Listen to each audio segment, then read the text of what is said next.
Hi, I'm Chris. And I'm Anna. We're the Hutchinsons. We own Hutchinson Maple Products in Lake Paul, Nova Scotia, and we're the largest certified organic maple producers in the province of Nova Scotia. For over 21 years on the road, running a successful trucking business, we've had quite a journey that has taken us home here to Hutchinson Acres. This is our story.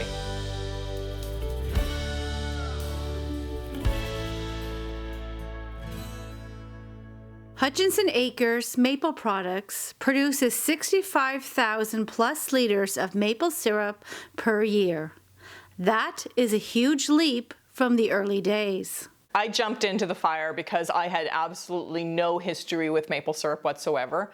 I knew nothing about it besides the fact that that's what we put on our pancakes. We cooked a lot of pancakes in our household. Our family is Dutch, so pancakes were a very big tradition for us. But to actually think that someday that bottle of maple syrup that I'm putting on my pancakes is going to be something that I've actually created myself was never part of our dream. Chris did have some prior experience.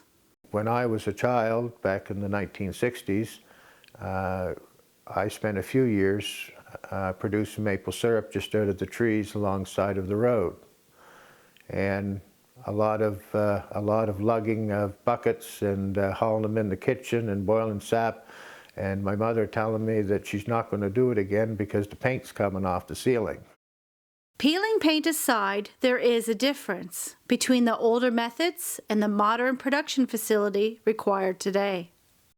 In order to get into the sugar industry, it's one thing to have a hobby farm, it's quite another to do it commercially. When we started, it was a hobby, and then when sugar bush became available for sale at Page Lake, we purchased it, and then we started to get serious about production of maple syrup. Truly, we have learned from experience. It is something that I have self-taught myself as far as the marketing, the sales, the production. We've had people help us that have come in that have taught us different things.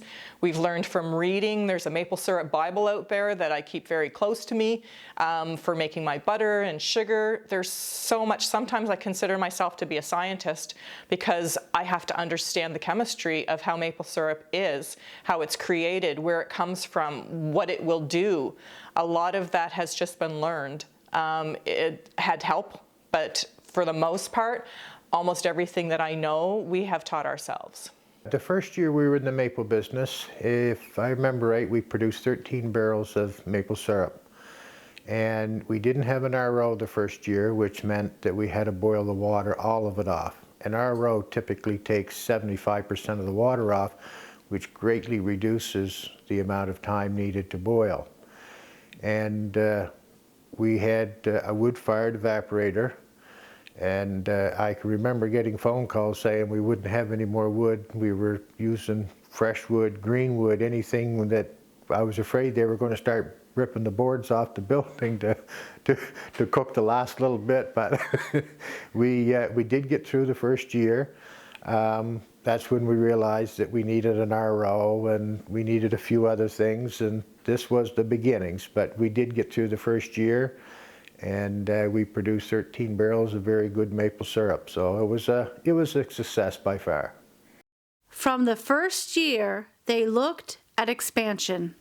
After I purchased Page Lake and we started to develop that and get it working again, then we saw there was an opportunity for a large sugar bush that was attached to that block, and it was owned by the Crown. And so we approached the Crown about leasing that property, and since they had never leased land for a sugar bush operation, it was a rather lengthy, quite complicated affair in order to do it. If I remember right, it took me over 3 years to get the first lease. We now have 3 leases over there that encompass approximately 900 acres. And this gives us approximately 60,000 trees to tap. When we got the lease and we got our 900 acres and our tubing was put in, then we realized our production wasn't where it should be. In Nova Scotia, we struggled to get a good return per tap per year. So it was at that time I was in talks with a supplier up in Quebec and was telling him of my concerns, and he suggested somebody. He came down here, did his initial walkthrough. He sat down and told me what he thought needed to happen here and how things need to be changed. We took him at his word, and in the first year he made some wonderful changes down here, and things have looked good every year since then. Production has gone up, labor costs are coming down. This is what will make a sugar bush successful, and that only came through efficiencies and to make our woods an easier spot to work. We did a lot of realignment of lines, a lot of grading. Then we started looking at equipment that would increase our production, such as high vacuum pumps. The last year we had a wood-fired evaporator. We had over 100 cord of wood piled up. That's a lot of work, a lot of labor. It was at that time we decided to change over to a oil-fired evaporator.